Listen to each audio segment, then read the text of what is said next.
Hi everyone, my name is Allie Strzelecki and I'm currently a junior in the BSN program. I'm completing a primary care certificate within the College of Nursing here at Ohio State and I'm very excited about it. Hopefully one day I'll end up in primary care.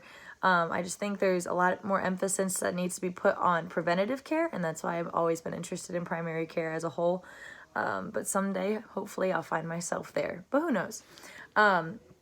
Personally, myself, I have not had an experience with cultural competency. I've always been interested in different cultures, the diverse population, because the world is so diverse. But we've kind of touched the surface in different nursing classes, but we've never had a class on cultural competency, so I'm very excited to be in this class. So we had two articles to talk about today, which is the Betancourt and the Kleinman article.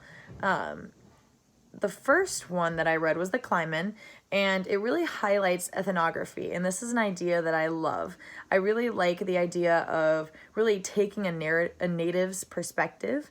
I've been familiarized with this topic because of, one, I took an anthropology class, and then two, I had a rural sociology class, and really how they explained it to me was by giving me this example that has always stuck with me, and that is the Yanomami tribe.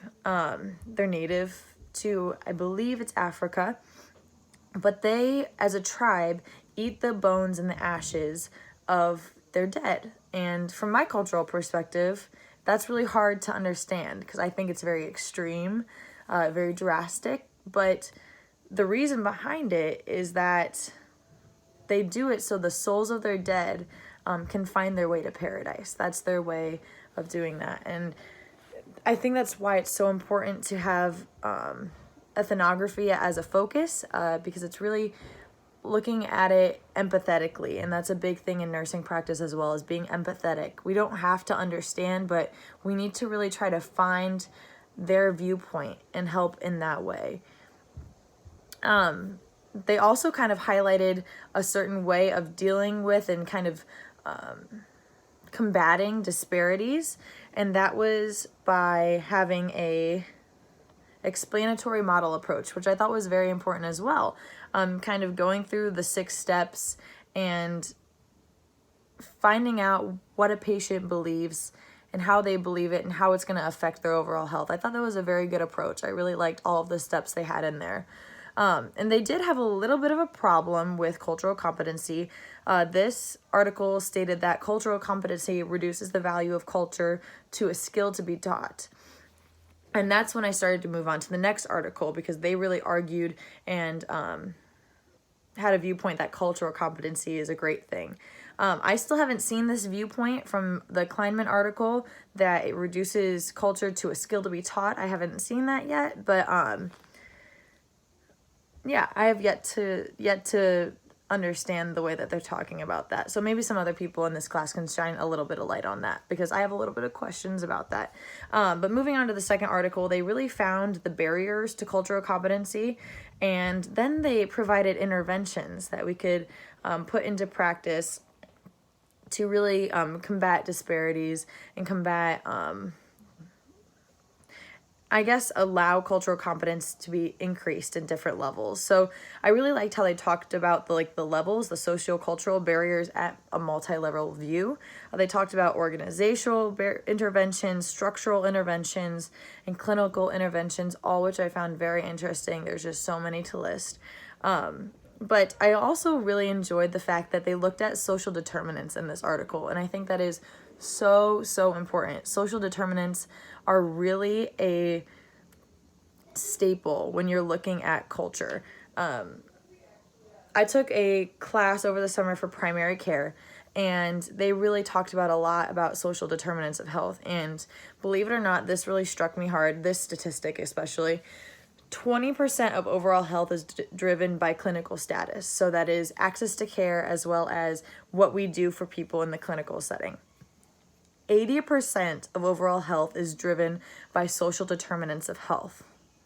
80%. So that is the education that's offered in their community, resources that are offered in the community, housing stability, transportation, all the factors like that contribute to social determinants of health.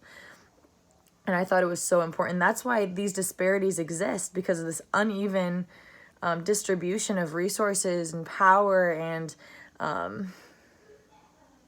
access, I guess. It's mind-boggling. There's so many different layers to the onion that you have to keep peeling off and peeling off to actually wrap your head around the idea of why these things exist. I just thought it was very important that they highlighted as social determinants, and that really made me gravitate towards this article a lot more.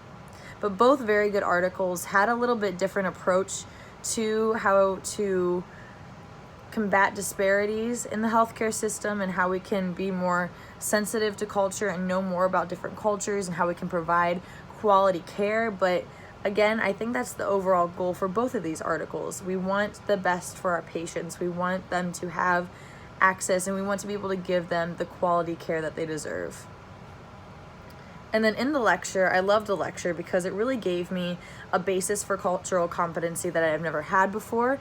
We've touched upon it in different classes very shallowly, I want to say, but I've been waiting for a long time to dive into cultural competency, so I'm very excited for this class. One thing that I really loved was why we need cultural competency, especially the fact that you highlighted, Professor, globalization and migration. I feel like that just kind of went over my head. I didn't even think about how that could contribute to why we need cultural competency. There's so much movement of money, of people, of goods, so much interaction, and that's why the world is so diverse, and I didn't even think about that. But I thought it was so interesting how you really broke it down and explained to us the reason why cultural competency is needed today. I really enjoyed that. And then I also really liked how we dove into culture on a deeper level. You explained it a lot, and it was very, very helpful. I feel like the definition of culture is something that I can never really grasp onto. I feel like it's very complex for me, but that's because culture is complex. There are so many different, I guess, levels to culture. There's so many different things that go into a culture, and I'm just really excited that we are diving into that more, how it's selective, it's not static, it's dynamic, it's uneven. It's learned and taught, and I just think culture is a very interesting topic. So thank you very much. I'm excited for the rest of the semester.